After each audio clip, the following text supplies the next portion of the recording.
Hello again, everybody, and welcome back to Journey Before Destination Overlanding. You can see here we've actually got some tape on, and we started taping the edges and epoxying that on.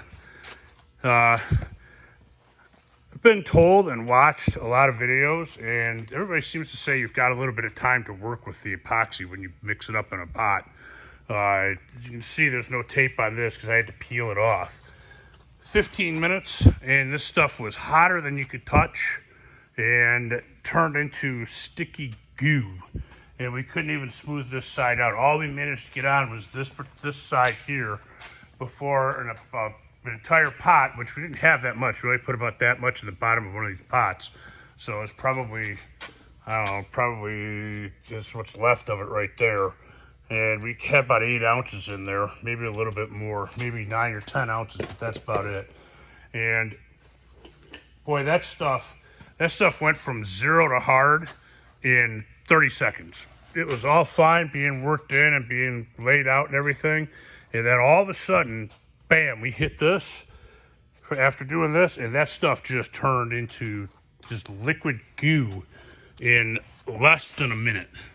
From the time it was like normally going on to the time it turned into liquid goo was literally less than a minute. We were in the middle of putting it on. I poured it. By the time I got to it, it just gooed up. So if you're doing epoxy, for epoxy fiberglass, make very small quantities and put them on as fast as you can, and then make another batch and just roll it over the edge of it, because let me tell you, this stuff, when it starts to cure, it goes, and it goes right now. There's no goofing around. There's no taking time. There's no anything like that. It just cures almost instantly. Now, these edges don't have to be absolutely perfect because I'm putting aluminum, which you can see on the floor over here. The aluminum edging is going to go around it. That's 1.5 by 1.5 aluminum edging. It's going to go all the way around here and all the way down the back. Come down the front here, all the way down to the front, just as a impact in case I hit trees or branches and so forth. I'm not going to have it on here or on there, but this in the end is going to come up to about this high and create a slope here to protect the solar panels that are going to be there, everything else. That's not going to happen for a little while yet, not until I get back from my trip this weekend. But the first coat of epoxy is going on tomorrow.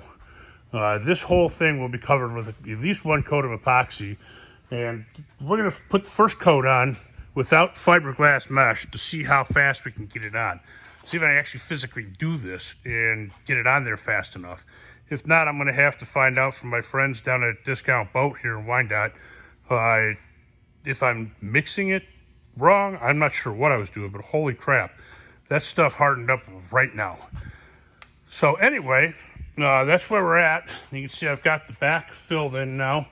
And I actually have the door in place. We're going to take it out before I epoxy, obviously, but that's how we're going to get in.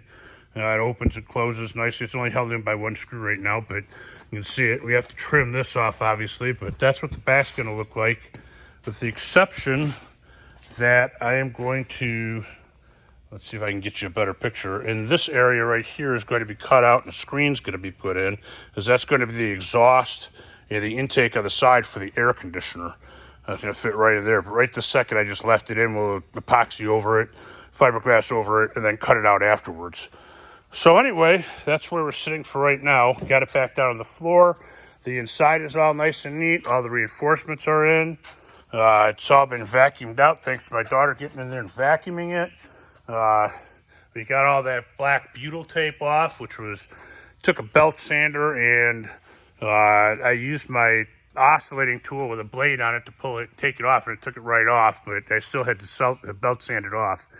So tomorrow morning, we're going to come back. I was planning on doing all the taping tonight, but this killed us. We just about lost the whole line of it. Actually, we did kind of lose this front line right there. The tape I had to pull off and throw away. I don't want to do that again, so we're going to let this cure up. Tomorrow morning, we're going to come in and sand this. We'll sand all the little spots that we filled in, and we're going to roll the whole thing, and I think we're going to tape it as we roll the first layer over the whole trailer. And in the worst case scenario, I'll have the entire trailer with one coat of epoxy on it, even if I don't put the mesh in it or put the actual fiberglass material in it this particular time, I will at least have one or maybe even 2 coats of pure epoxy over the whole thing to give me the waterproofness that I'm looking for this weekend. And then I can always come back and sand it, or mechanical bond it instead of chemical bonding it next time.